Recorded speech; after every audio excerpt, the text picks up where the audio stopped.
Mga kabarangay, kapag narito ka sa lugar na to, ang feeling ko talaga para ako nasa ibang bansa. Pero nasa Maynila lamang po yan. Ayan o, napakagandang tanawin. Ay yung dalawa lamang kami dyan ng aking kaklase ng high school. Ayan o, walang katao-tao kahit na tirik ang araw. Pero walang masyadong tao. Kaming dalawa lang. Na-enjoy ko yung aking pagpunta dyan. Kasi nire-recall ko lamang yung mga nakaraan sa aking Good morning, Mambugan, Antipolo City, Luzon, Visayas, Mindanao, Pilipinas at buong mundo. Mga kabarangay, kamusta? Sana hindi po tayo apektado ng mga dagundong ng digmaan katulad ng mga nagaganap sa Israel. Ganon din yung mga aggressions na ginagawa ng mga superpower countries. Palagi lamang po tayong prayerful at hindi po tayo pababayaan ng ating Panginoon. Sa video pong ito, ikukwento ko lamang ng maikli. Yun pong aking mga naging karanasan nung ako po ay teenager pa. Panoorin po ninyo ang video kung paano ko po na-enjoy ang mga lugar na aking binalikan. May-enjoy nyo rin po na parang nandun din po kayo. Mga kabarangay, nakikita po natin yung dalawang palapag na mahabang building. Iyan po ang lumang Manuel Luis Quezon University High School, kung saan po ako nag-aral noong 1977. 5 taon ko po pinag-aralan ng high school kasi sa gabi po ako nag-aral. At binalikan ko siya, nakita ko pati yung mga dati nagtitinda doon, ng mga bata pa. Ngayon ay mga may edad na sila katulad ko, nandun pa din sila. Kaya lang, yung school hindi na siya school, dormitory na lang. Mula doon sa Arlegui, nagtuloy kami ng aking kasama na dati kong kaklase din yan sa high school na siya yung driver ng trike na nag-service sa akin. Pumunta kami ng Ikage, yun, sa Quiapo kasi doon ang daan papunta ng Binondo. Pupunta ko yung dati kong pinagtrabahuhan.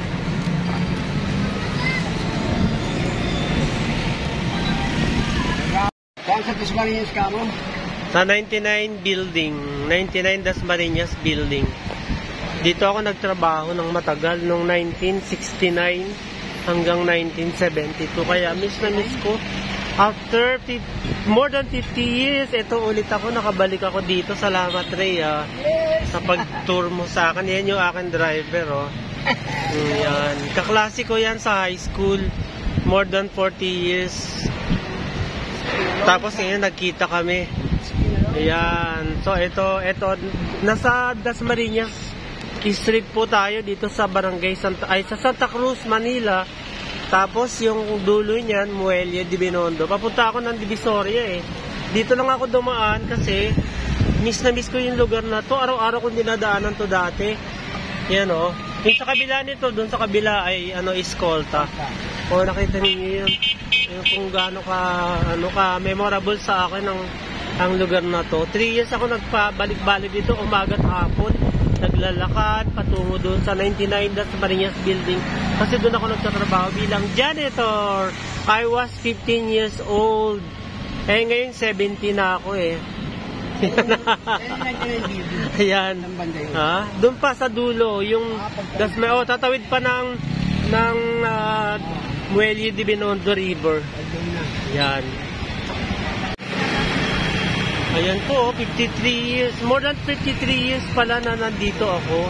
Kasi dito ako nagtatrabaho. Janitor ako dito sa building na Dasmariñas, 99 Dasmariñas building. Ayan, ganyan ka-busy na noon. More than 54 years. Kasi 70 na ako ngayon eh. 15 lang ako noon eh. So 55 years na pala. So nakita niyo yung ganyan. Walang pinagbago, ganun pa din. Nagbago lamang yung itsura ng mga sasakyan, pero yung traffic, ganun pa din.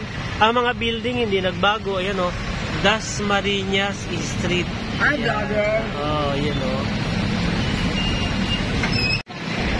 Ayan, yung kalsada na yan, Quinten Paredes yan. Yan. Tapos doon sa kabila naman, Juan Luna. Ayan, pagpapunta ka dyan, sa kabilang kalsada na yan, Escolta naman.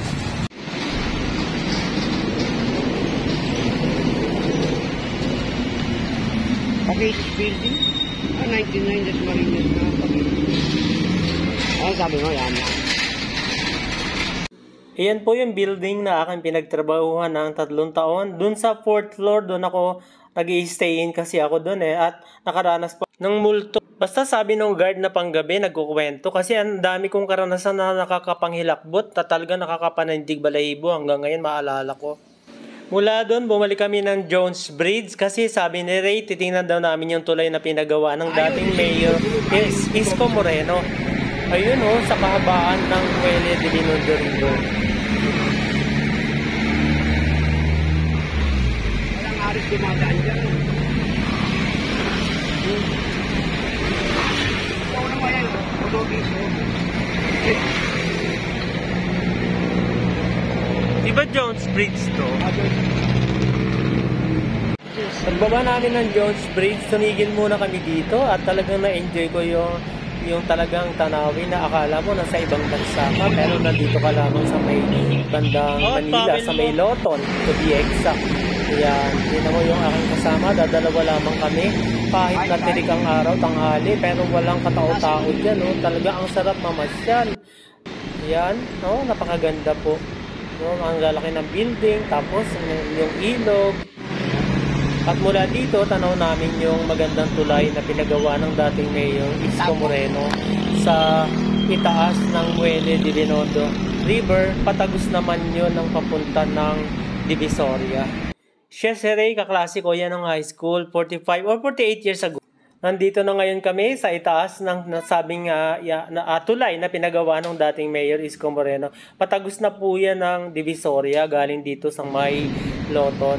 So, ayun yung building na aking kinukwento, na aking pinagtrabahuhan ng 3 taon. Ayun, kita yung kanyang bubong. So, ayun, papunta na kami ng Divisoria. At sa Divisoria, narating ko nga yung lumang tahanan ng dating General Antonio Luna. Nakakapanghinayang ang galaking bahay. Maraming salamat sa inyong panonood. Sana naibigan po ninyo ang maikling video sa aking mga karanasan nung ako'y bata pa. Sana mag-subscribe na rin po kayo sa Altoveros TV. Huwag kalimutan i-click ang notification bell. Pwede mag-comment, mag-like, at mag-share. Thank you so much. God bless everyone.